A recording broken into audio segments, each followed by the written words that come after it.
Today, I'd like to share with you some very practical strategies to help you craft effective resumes for positions beyond academia.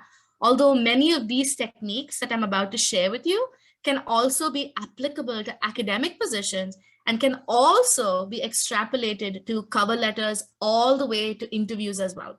So without running the risk of sounding too basic, because we all know resumes are important to apply for jobs, awards, and internships, I really want you to understand through this process why and how writing an effective resume can be so important. Not only are they documents that convey our skills, accomplishments, etc., at the core, it is a measure of our ability to communicate well. Oftentimes, talented folks will come to people like me and say that they haven't heard back after applying for roles. And oftentimes, I will first ask to look at their resumes. And I've never doubted a person's ability to do the job that they've applied for. But I do sometimes suspect that perhaps their resume is not telling a story that resonates with the employer. So a resume is your first opportunity to tell your professional story. It invites others to get that visibility that otherwise you wouldn't have to your work. It captures your skills, accomplishments, as we know. But most importantly, and things you may not have thought of before, it's that first document that helps you get that interview. But there's a common thread running through these sentiments. And you heard me say the word story, storytelling. At the end of the day, your resume, your cover letter, your interviews, LinkedIn page, conversations at the career fair are all means to tell your story and to create that narrative. Many of us here in the audience, you either read books or watch movies and you like a good story, right? So can you share with us today, real quick, I want to ask you to engage one more time. What are elements of a good story that you think should be included? Whether that's watching a movie or whether that's writing a book, just put some keywords into the chat box and let's see if we're all on the same page there. What are elements of a good story? A hook? Yep. What else? Climax, a clear narrative, background, build up and ends, a structure, clarity, theme, interesting characters, main character, a hero, maybe some side characters, a villain. So you're on the right track, because I see an effective story as being organized, it's being structured. You said hook, it's a chance to engage the audience and the reader. A good story sometimes is compelling. It moves you to tears, right? You have a character. They're relevant, because I also tend to get lost in irrelevant details when I'm reading a book. They're relevant to the plot. It forms a connection between the reader, the viewer, and the story. And it's easy to understand and follow. That's why we have subtitles as well. So I see effective resumes the exact same way. They're organized so that the reader can read and encapsulate and gather that information really fast. They're engaging, they're compelling. You again are the main character in the story, but you might have some side characters like collaborators or people you mentored. It creates the connection between what you're saying and what the reader, in this case, the employer, is looking at. And it's easy to understand. So with so much emphasis on resumes and this whole topic being focused on that, this is a good time to actually pause to understand that resumes are only one tool in your toolbox. Although a powerful one, job searches and applications are best conducted in tandem with creating other sorts of stories and narratives in the context of reaching out to employers. And that would be a LinkedIn page, a cover letter, referrals always help. But today, let's focus on how to begin with good resume construction. I understand that there are a range of learners here present here today, those that have written many resumes and those that are starting from scratch. I'm also going to be addressing a range of different comfort levels. So we'll go over step by step relevant content. And most importantly, I want you to leave with the understanding of the strategy that is a common thread between all your job application, networking, informational interviews. There's a strategy to it that I hope that you'll leave with today in making this tailored resume.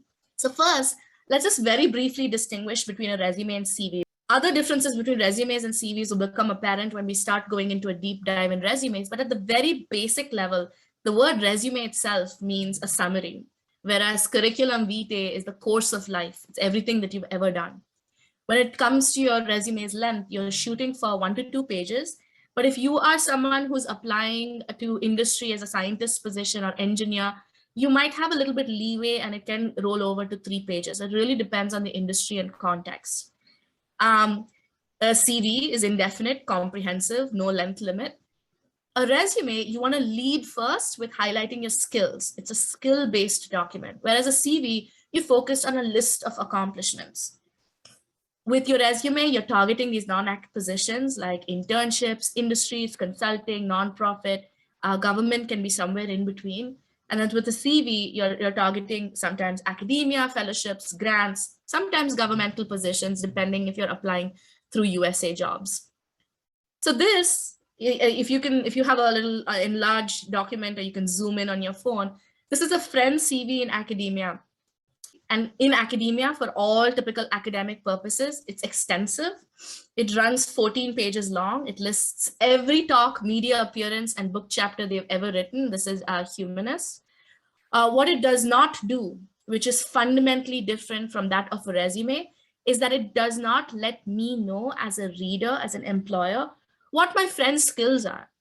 Now, of course, I can deduce the skills and I can assume that this person's amazing by the long list of book chapters, but there's no way to directly know. And also, when you're sending applications for non-academic positions, 14 pages will not work. In fact, 4 is a little too long even. So in effective communication, whether that is writing or speaking while giving a talk like I am right now, a key piece of advice anyone's going to give you is to keep your audience in mind, right? So the same with resumes. In this case, who is your audience? It's the writer of the job description. It's the employer. An employer is writing job descriptions that may typically look like this. Responsibilities include be an integral part of cross-functional teams in so-and-so division, undertake cross-functional engagement. This is from a real-life job description that I've used in my classes before. Coordinates between CRO, assay development group, and clinical group. These are elements of the job description. Leads drafting of translational and biomarker-related sections, so on, so on, so on. Now, I know we have a range of academic disciplines here, all the way from science to engineering to humanities and education. So this is apply all. I'm just giving an example that I have of a clinical scientist. So when I look into the job description, when I'm seeing cross-functional appear 2 to 3 times, for me, I translate that into skill speak as working with diverse teams. If I see coordinates, I'm thinking they want someone who's organized. If I see that they say leads drafting off, I'm thinking I need to showcase my communication skills. So clearly, if skills are the key here, a CV is not going to do the job. We're going to need a different hero in this instance. What we're going to need is a compelling communication document that addresses the needs and requirements listed in the job description, a document or a hero that makes a connection between you and the job at hand. And I always say this, an employer has no idea you're super talented unless you tell them in your resume. Something that a resume does is communicate precisely, concisely, and strategically. You want to always write it from that employer's point of view, keeping in mind that they are the audience, the recruiter or the hiring manager. You want to make that connection for them. And you want to remember, as I'm doing right now, I'm hiring for 2 positions in my office. I am indeed spending about 6 to 10 seconds, maybe 15, 20 seconds to browse through a number of resumes. That a skilled resume reader is able to do that and quickly pick out these like keywords from your resume as they're looking at the job description. So 6 to 10 seconds, how are you going to communicate effectively? So by now I've probably made the case for why a resume is important and what makes it an effective storytelling tool. So now let's go into it a little bit more. Overarchingly, you want your resume to consist of bullet points for brevity and impact. You want to be writing it in reverse chronological order, the latest, the most recent experience first, going backwards in time. You don't want to use fancy fonts. You want to use things that are easily readable, accessible. You want to keep it simple and aesthetic. We see all sorts of different resume types with pictures and columns and LaTeX created resume, Microsoft Word, overleaf templates, and that's fine as long as it's a concise snapshot and selected works. And as long as we understand that resumes come in different shapes and sizes, as do people. So if you see a template that I'm going to share with you, doesn't mean your resume has to be exactly like the template. You can create different flavors of your resume as long as it's telling a concise, precise, and compelling story. If I really zoom out and look at a typical structure of a resume, approaching it like my scientific background does, like dissecting it out, a resume has this top section where you have your communication ability for people to reach you. You don't have to put your full address anymore because people are not mailing things anymore. So you can put like Baltimore, Maryland, or wherever you are. You can add your GitHub link. You can hyperlink your LinkedIn page. You can add your ResearchGate. And then you can, it follows the contact information right after that. You could add optionally a professional summary section. Now, I like a professional summary section if I'm applying to industry positions, biotech, or perhaps some sort of science policy group. As long as I'm allowed 2 to 3 pages, I'm okay to write a professional summary because it's a very quick way, and we'll get into it a little bit later, very quick way for an employer to learn what your skill sets are, what you're trying to tell them in the rest of the resume. And then you'll have your education section. And then typically you can have a variety, a combination of these different sections: technical skills, patents, awards and honors, publications, work experience, so on and so forth. If you're aiming for a 1-pager and a 2-pager, you're definitely not going to have the space to include all these sections, but these are options for you to pull from. And context matters when you talk about tailored resumes. What you decide to put in to your resume is going to depend again on the job description and the role that you're applying for. So we'll get into the nitty-gritty details in a second, but this is a stepping back. If you look at a resume, these are the various sections. So now that we have a foundation upon which great resumes are built, I've shared why it's important, how it's effective, and what you should be keeping in mind. We're going to go into the nuts and bolts of what we might need to now start assembling our effective resume. And I'm going to re-emphasize 2 to 3 times that strategy that I want you to take away from this talk today. So what would I do? I'm about to write my resume for the first time, or I'm about to update it for this hiring event, or I'm about to update it for an internship or an award that I'm applying for. Let's say you're starting from scratch, you've decided you're going to write a very effective resume and you're revamping everything. The first thing I would do, gather information about the role, study the job description, know who the team is, know what company you're applying for, what's their mission statement, try to get a sense of who your audience is, and try to get a sense even more so, what does the employer, about what the employer actually cares about. Next, this is something that I have really suffered in the past from doing because I haven't updated my CV or resume in like 2 to 3 years. And now I have to go back in time and think about all the things about myself, my GPA, my dates, my awards, my talks, everything, right? So you want to update as you go, but you want to collect all that information about yourself, lay it all out in front of you on a document. Now is not a bad time to also think about where your strengths and limitations are in your resume, because it's going to inform your decision to bolster certain aspects of it or contract certain aspects of it. And that example will become very evident as we go forward. But real quickly, if you're a doctoral student or a postdoc or a master's student who's never had any prior work experience, and you're thinking, I don't have the skill sets to apply for these jobs, I want you to think about your experience as a doc, postdoc, doing research, all these years, 2 years, 5 years, 5 years, as a job. Think of your role as a job. What did you do day to day? Who did you chat with? Did you collaborate? Did you talk? Were you part of a committee? If you did, and I'll talk a little bit later about this translational skills, think about, while you're constructing a resume, what are these skills that you've developed and honed over the course of the past few years? We don't often think about that when you're in academia, until and unless you're now starting to look outside of academia and looking at job descriptions. I guarantee you, you have the skills needed to transition, because proof is in the pudding. People have transitioned. You have those skills. It's just a matter of identifying and articulating them. So again, collect all the data. I like to create one primary resume. It could be very long. It doesn't matter. It has all the sections. And then I like to give it a haircut depending on where I'm going. in that instance. For example, if I'm applying to consulting, I'll make a consulting version. If I'm applying to industry, I might make an industry version. So always helps to have like a main version, and then you can make small subversions that are easily tweakable depending on the job. But learning from my past mistakes when I was applying after my postdoc, do not use the same resume for all the jobs. This is why we do this kind of workshop, tailored resumes. You will not be copying paste and applying with the same resume everywhere, because it will minimize your chance to get that interview, and you want to be able to maximize your chance. So small tweaks here and there, studying the job description, that's a good place to start.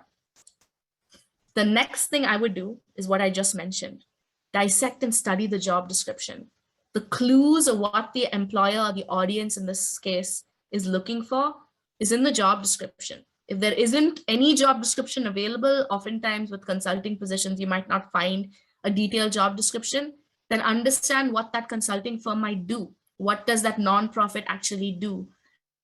What do the people who work there, what are their skill sets and titles? What do they look like? Dive a little bit deeper, maybe using LinkedIn, maybe studying the website a little bit more. But I tend to go in there with like a colored marker, and I make pink all the technical skills they're looking for: flow cytometry, machine learning, Python, flipped classroom pedagogy, curriculum development. Then I go and I highlight what are the qualities they're looking for, right? Independence, someone who's collaborative, someone who works in a team environment, quant skills, leadership. So you can go in there and really like dissect out and get a firm understanding of what we're working with here. The next thing I would do, so what I've talked about thus far, is gathering your information. Next, understanding the job description. Now I can start to construct these effective, concise, precise resume bullet points. And what they essentially end up being are information packed with punch. So how do you do that? I have a little formula that I usually use, and it's a four structured formula. Start your resume bullet point with an action verb like investigated, discovered, led, implemented, created, so on and so forth. And then talk about a project that you've been working on, a problem that you were trying to solve.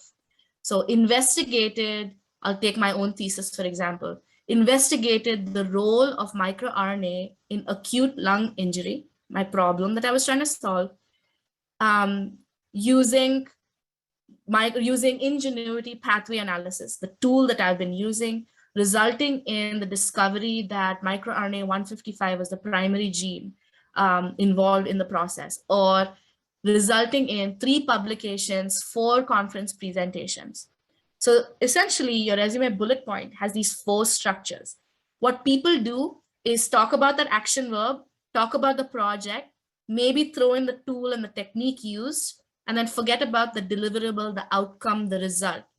Now, not all resume bullet points are going to have an outcome, but you want to start thinking of it as a way to showcase to the employer that when you hire me, I will also deliver on these problem-solving aspects that that you want me to address. So action verb, what was the problem? How did you solve it? What was the impact? And I'll show you some examples of bullet points that do that as well. So next thing, I understand now, this is how I would construct my resume bullet points. Let's go back to the job description. Let's take an example here of a job description that says, fully proficient in research area, ability to work without supervision, capability to mentor, train, develop less experienced scientists, students, engineers, whatever the case may be. So if I'm looking at the job description and I've highlighted proficient, without supervision, mentor, train, my bullet points might look something like this. Expertise in independently designing experiments, so on. Mentored 5 undergraduate students. 3 out of the 5 ended up in med school. That's the outcome, perhaps. Independently constructed this using MATLAB, Python to study. So that way you're mirroring the languages. You can always use the synonym tool in Word. If you don't want to use the exact language in the job description, which I tend not to do, I use a synonym and change it, but the sentiment is still the same. So now I'll bring back this hero slide, right? You're writing your resume now from that employer's point of view. You're looking at the job description first and then creating your resume bullet points. What you're doing is you're making the connection for them. They're asking for something, you're telling them how you could do it. Remembering that they only have 6 to 10 seconds to browse, so everything is packed with punch in my resume bullet point. So this is the part where I emphasize and re-emphasize the strategy, because it's the same strategy we'll use for interviews, understanding the job description, same strategy about writing a compelling cover letter. So let's look at another example.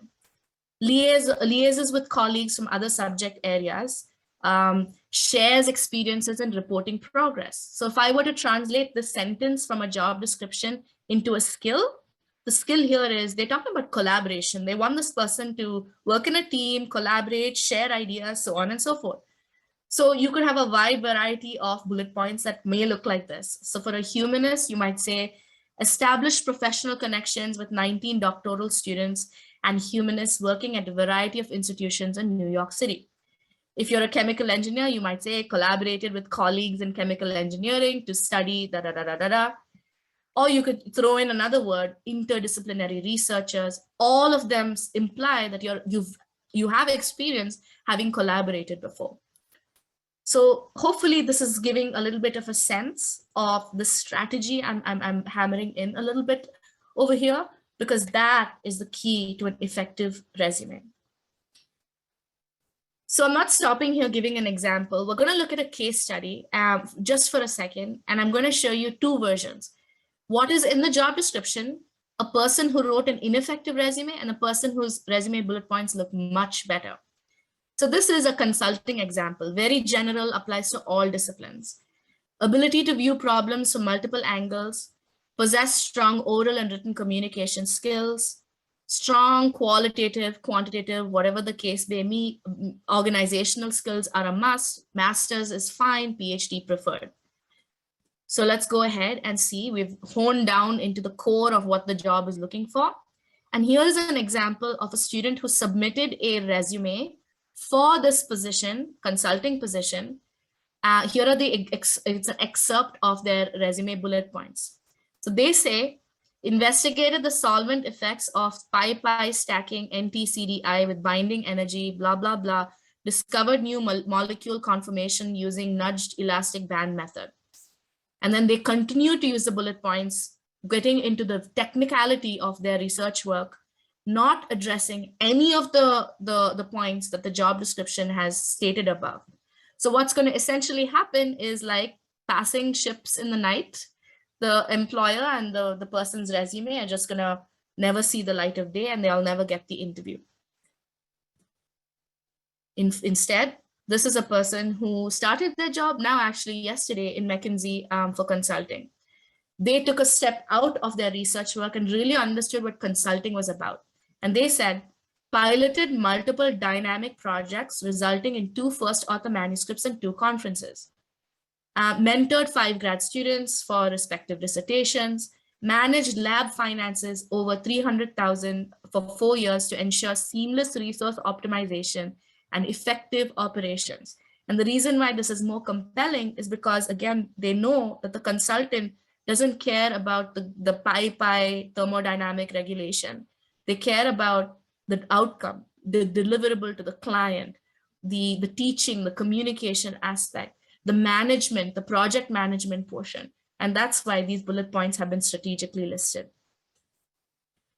And I'll break it down further. This is an example of a person who worked at BCG a while ago. I love the way they write their resume. I always use it as an example. So this is a person who was a scientist who then now is in business. So the person says, published 2 first author papers with 1 in Nature Neuroscience, the top neuroscience journal, less than 8% acceptance rate. So it's compelling. They're making a case for the quality of their work. Worked with team of 5 to synthesize recommendations for blah, blah, blah, blah in their work experience. They're concise. There's a lot of information in a single bullet point. Secured first place out of 45 teams participating from 30 universities. They're quantifying their results. And then they are stating a problem and a result as well. Advanced 2 drug delivery technologies. They don't go into the nitty-gritty details of their science. Through preclinical development, resulting in 300% control in tumor growth. Everyone can understand this. Doesn't matter what their discipline is. They don't have to be a scientist reading this. They're just showing problem solving on their part and some sort of outcome. How do you decide which words or phrases to underline? Yeah, once you get the hang of what skills are very common, like when you filled out the form to join this event, right? We asked you, what are your top skills, like leadership, collaboration, teamwork? These are things that employers in general in non-academic spaces are looking for. Like, what are the skills? You have technical skills and you have these other skills. So once you get practice of identifying what these skills are, the more job descriptions you read, the better this skill identifying gets. You'll know what to underline and what is important to the employer. Would you be able to give examples from social science and humanities? Yes. So the last example that I gave with the humanities and the MLA, Modern Language Association, is an example. What I'm going to provide to you, however, is a resume sample of a humanist and educator, which will make complete sense for you. But take what I'm saying and apply it to your own field, but I will provide you with solid examples going forward. In tailoring a CV into a resume, is it best to omit experiences that is not directly related to the career position? Exactly. You want to get rid of the fluff. You want to cut out all the things that are not relevant. And it's going to be very hard to do because everything that we've done is of importance and of value, but it's best to make that judgment call based on that job description. Not all your resume bullet points are going to be quantifiable, and that's completely okay. You just want to be able to quantify as much as possible. How do you organize your resume in chronological order if your experiences vary in different fields and times? If a job is for writing, should I continue with chronological order or list them by the type of job?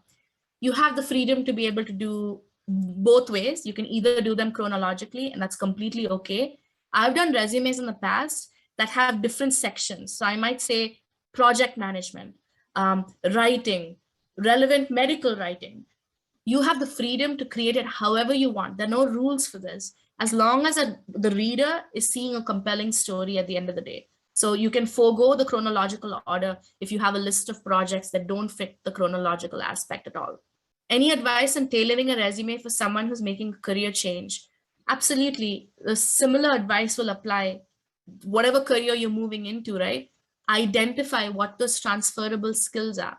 If your career A involved collaboration, relationship building, and career B also will very likely have that ability to work with others in a professional environment, then find ways to focus in on that skill, how you collaboratively work. What you did, what research you did, doesn't matter. It's the skill that matters that can be transferred over into various career paths. I'm saying I didn't build a robot. I just sat in a library reading dead languages for 7 years. Okay. That's also okay, because so maybe you're a Near Eastern. Are you, Ryan? Because if you're a Near Eastern studies, you may know Greg, who transitioned from knowing 10 dead languages to consulting in the business world in Washington, DC. That in itself, the ability to read these languages and study it for 7 years, is a super skill that can be applied. What it shows employers are that you have that focus, that you're able to learn something new.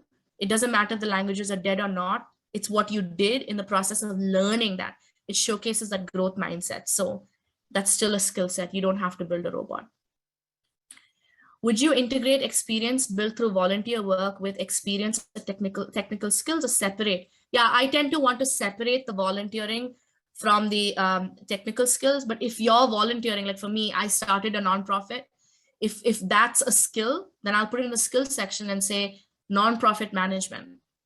So they can be repeat sections in the technical skills and another section in the volunteer. It's okay to emphasize and re-emphasize and repeat aspects in your resume.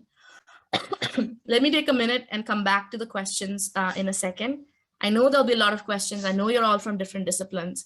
And I know it's not like hit a button, apply all. That's why I encourage you to please come to my drop-in sessions, and then I will tailor my responses to each of your situations. But the strategy applies across disciplines and across academic levels. So let me back up a little bit and summarize what I mean by ineffective tailoring. Ineffective tailoring is a random collection of facts, technical details, fancy words that have nothing to do with the job description. I'll often find a sloppy bullet point, which is discovered that flipped classroom pedagogy works better in teaching high school students. No context, no nothing, right? No outcome. If ineffective resumes have underselling resume bullet points or over-exaggerated versions. It's always written from the writer's point of view, not the reader's, so keep that in mind as well. Whereas your effective tailoring, you want to be able to show, don't tell. You've studied 7 dead languages over this period of time. Show the process of having studied it. What did it entail? Did it entail you teaching this to others? Can you read hieroglyphics? Like that's amazing. Again, your PhD work, your research work, your master's work, your projects have value. We just have to figure out what that value is that we're presenting to the employer. And yes, as you asked, how do I select from all the great things that I've done? You're going to be tempted to say everything, but you don't have the space. So you're going to have to make that judgment call when you're looking at the job description. Find alignment between the job description and your previous work. This is the third and final phase, right? So we've talked about why effective resumes, what's the strategy? We've talked about the approach before you write a resume, what to keep in mind. And now let's get into the contents a little bit more.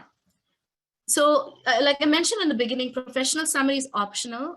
If you're a humanist or an educator who wants to encapsulate the body of work that you've done, maybe you work in a school system, maybe you have some organizational expertise, maybe you created something on campus that you're really proud of, you can put these in bullet points similar to a way an engineer or scientist would also add in the beginning. Basically, identifying what the employer wants and highlighting right at the beginning. This is an optional for people going into consulting. You don't necessarily have to have a professional summary because you're aiming for a one-page document. And I, as a reader, can read the entirety of the one pager if I just lay my eyes on it. So in this professional summary, you want 3 to 4 bullet points summarizing the top skills you have as it pertains to the job. You want to provide outcomes. You want to be able to quantify if you can. You don't have to always quantify. And each bullet is giving new information about you. So one bullet is dedicated to collaboration. Another bullet is dedicated into time spent at researching, like in the library. What you don't want to do is you don't want to add a chunky bit of text that looks like an abstract at the beginning of a monograph in the top part of your resume. You don't want to state, this is the old way of doing it, objective, seeking job as a data scientist in so-and-so. The fact that you've applied means you're already seeking, so no need to waste that space by saying objective or interest. You can state research interest, that's totally fine. You don't want to start sounding fancy and say data ninja, extreme problem solver. You don't want those like buzzy sounding words. Keep it simple, keep it factual, keep it straight to the point. In the education section, you want to add your duration, your school, your field of study. There's no need to get into there's no need to get into like the thesis advisor, the entire, like all the projects that you've ever done. You won't have the space. And unless your thesis advisor is known outside of academia in some circle and invented something, then perhaps you can name drop there, but you don't necessarily have to add everything. Now, across disciplines, whether you're a scientist, engineer, humanist, educator, you can put skills here. An educator might put curriculum design as their skills. A humanist might put their skill set that they developed as a teacher, like pedagogy focused, flipped classroom focus. Maybe you're a qualitative social scientist, so you can add those skills there, like SPSS or SAS. Or if you're an engineer scientist, you want to put all your technical skills that they're interested in hiring you for, MATLAB, Python, fracture analysis, microscopy, all in there. And you want to be able to categorize it. It really depends on the job description. These skills are irrelevant if you're applying to a consulting position, like these particular skills, the scientific skills, right? Because they don't care that you know how to do microscopy. So you're going to have to use that judgment call when time comes, depending on the industry that you're applying to as well. If you are presenting any awards, committees, fellowships that you won, then make sure that you're providing some context. Not all employers are going to know what Dean Banhart Award means. You would have to say, Dean Banhart Award, one line, given to students who with excellent, research capabilities across the fifth, I don't know, I'm just making it up. Like that was one of my awards. So you have to give context for what that award means and what your role in an organization actually included. For example, if you were the president of the GRO or secretary of science policy group, then they need to know what GRO means and the relevance of science policy group. It serves university-wide. It entails 500, 400 people are part of the group. So give some context to the employer. And here's the main content for any researcher, right? Whether you're in the master's, PhD program, you've done some sort of research, some sort of coursework. This is where that getting too much into the weeds with the technicalities become very obvious. You don't want to showcase all the things you've done in your research of nitty-gritty details. Zoom out a little bit and showcase everyday skills relevant to the job. Quantify when you can, focus on outcomes, focus on deliverables. Don't just state complicated jargon-filled titles. I have a sample for all disciplines that I will share that you can take inspiration from. And this is a thing that people discuss. Should I include my hobbies on my resumes? Well, if you have the space, it's nice to showcase some personality. Last year's hiring event, there was one CEO of a company who called at me and said, who's that person who was a firefighter? I want to talk to that person. So for them, the CV or the resume in this case became valuable because they remembered the person was a firefighter, and that kind of like shared, it was a nice thing to add. So you can add your hobbies. In this case, this person was very involved in the church, and put that there as well as a transferable skills. So for example, they say full-time volunteer at the Church of Jesus Christ of Latter-day Saints, carried out leadership training and performance reporting for 5 groups of 12 full-time volunteers. And here is a classic example of taking something that might be a leadership and volunteering experience and converting it into a value add to the employer. It doesn't always have to be your research work. In fact, all my resume versions have focused more on my student organization and leadership abilities, and I contracted down my research skills when it came time to apply for non-research positions. So I'm going to bring it back to this notion that effective resumes, hopefully I've conveyed that today in this short period we have. They're organized, they're structured, they're engaging, compelling. You are the main character, but you have some side characters in the story too, like people you mentored, people you worked with, people you may have collaborated with, sat on a committee with. They are relevant information because you don't have the space and the employer doesn't want to read your life story, relevant to the job. They make a connection and it's easily understandable. And so I know you have a lot of questions, and I have already pre-written, because I've done resume talks so many times, pre-written some common questions. And then I'll talk about that transferable skills that people wonder about. Like, how do I select what I've done in academia? How I've sat, even if I haven't built a robot, right? How do I translate that into meaningful work and academic, non-academic focus? So how do I decide what to leave focus on and what to leave in? Hark back to the job description and the information that you've gathered.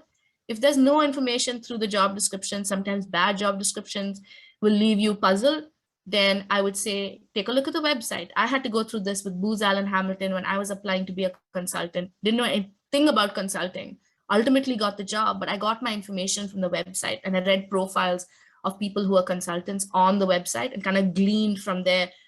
So this person needs to be good at facing clients. This person is a good relationship builder. So get whatever information you have and try to dissect out what is important to the employer, leave out the rest, and tell your professional story accordingly. Here's a common question. I don't match the job description 100%. Should I even apply?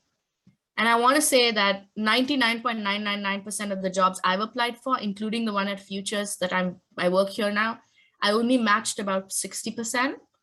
The rest of it was showcasing how I could do it in an interview. So you don't have to match the job 100%, but speak to your strengths. What you've done has value, right? It has some sort of translatable value to an employer. You've spent hours poring over literature. That takes dedication. So highlight that as a strength in your resume.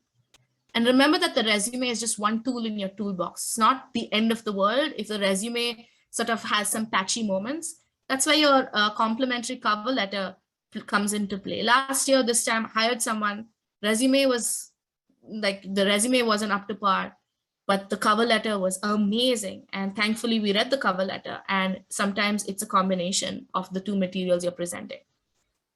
Okay, academic skills do not translate into non-academic positions. False. When you look at the resume guides that I'm going to share with you, that will become very apparent.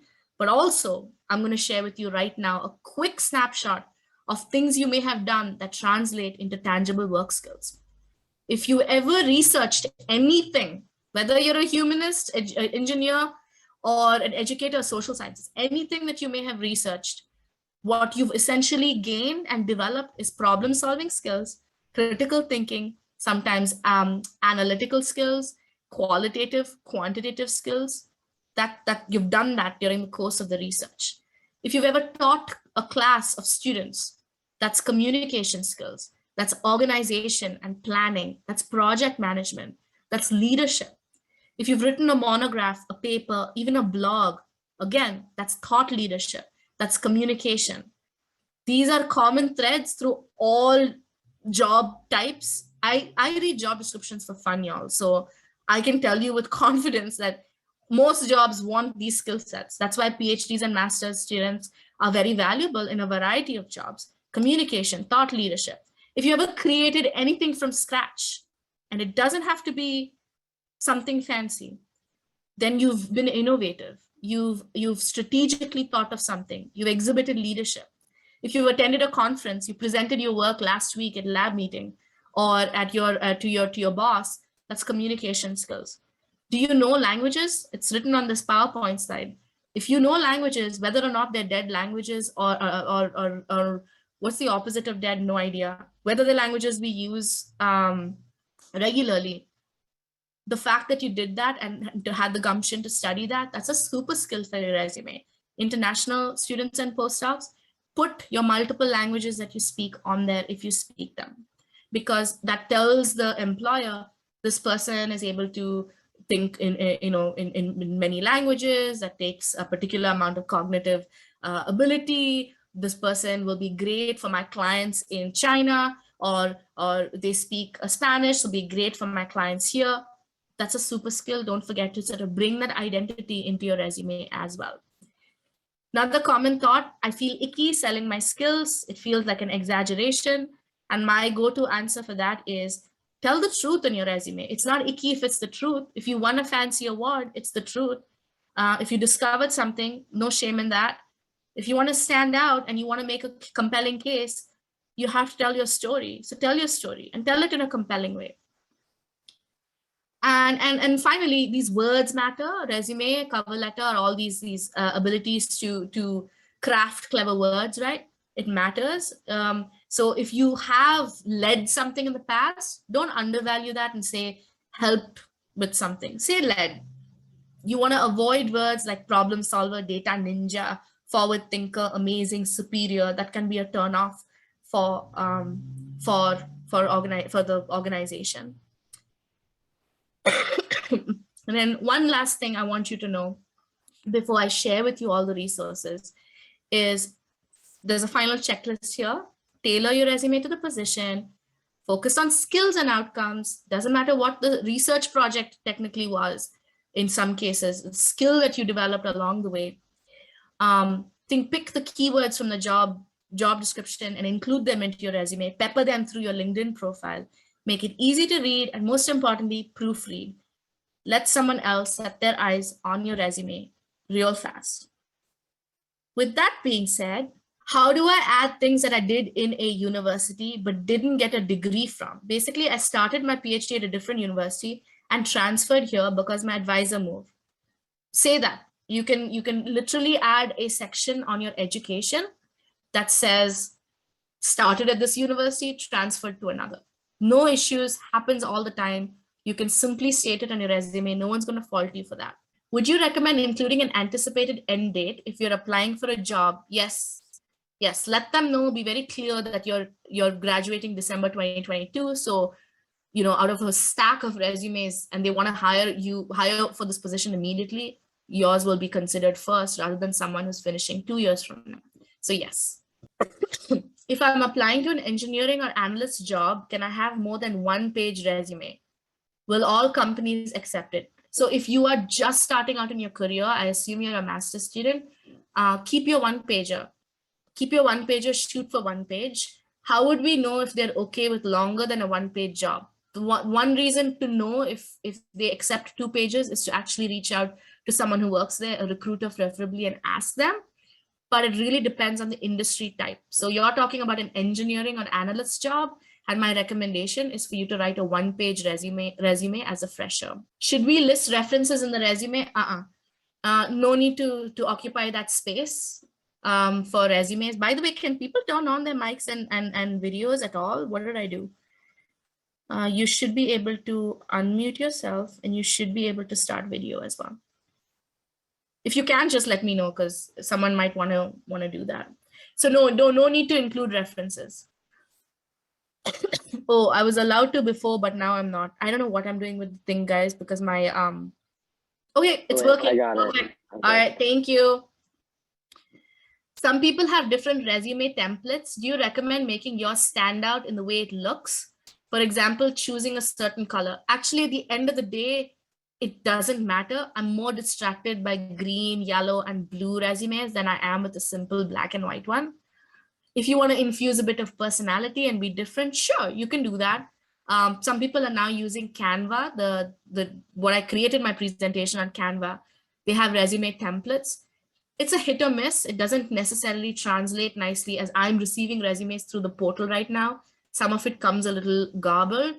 So use your discretion as long as it's not rainbow colored, which is beautiful in other situations, but for a resume, it doesn't have to be. Keep it simple in aesthetic. Should we need to add the publication list to the resume? Yes. If you are applying for a research position, they're going to want your publication list. If you have 20 publications, you can add a section on your resume called selected publications, 2 out of 8 or 20, and only show the selected publications. You won't have the space like a CV to list 20, 25 publications. But if you're applying to a scientist position, please include your publications. If you're applying for a research-oriented position, you would add your publications. For marketing communication roles, do you suggest sticking to the standard template or using Canva? You can be creative for that industry, Chow. For marketing and communication, I received a marketing person's resume that was very clear they're a marketing person, professional, because they use some creativity. So for that, yeah, you use your discretion and be creative, but I'd say the creativity to an extent. Is there a class specifically on applying to USA jobs? Yes, we have a video from last year, but we're also planning to have a session this year for USA jobs again. As someone who used to hire for government, colorful and personalized resumes were super confusing. Agreed. I much prefer the black and white straightforward ones. Agreed with Grant. Keep it simple in aesthetic. Get your content right, and then you can worry about the design later on. Would you recommend a professional summary profile for a resume tailored for a federal government job? Do you recommend a professional summary profile? Oh, okay, the professional summary, gotcha. The USA jobs CV length standard format is quite different. There's no harm in adding a professional summary section at all. And I'll send you the recording of the federal resume recruiter who said that was completely okay. But there's no harm leaving it out either. So I'm neutral to that, Russell. If you have an internship position, is it better to use the title intern, graduate intern, trainee, or graduate trainee on your resume? So yes, I would use the word intern because that's what you are. Graduate intern's not too bad either. Master's level intern, too long. PhD intern was also fine. Any additional ways to stand out as an intern if you want to apply to higher level positions? Yeah, so if you've done an internship and you want to apply to a position in industry, put your internship ahead on the resume. Like don't stick it on the last page. Put it right next to the technical skills. So education, technical skills, internships, research experience. Because what that tells the employer is that you have worked in an internship, like in an industry setting before, and that's valuable because you've had that experience. So if you want to prioritize something, just put it higher in your resume instead of burying it deep on the second page or at the very end. Do we need to add the GitHub websites of each projects and resume? You can hyperlink your projects. You can say project title, one line, and you can hyperlink it that leads to your GitHub.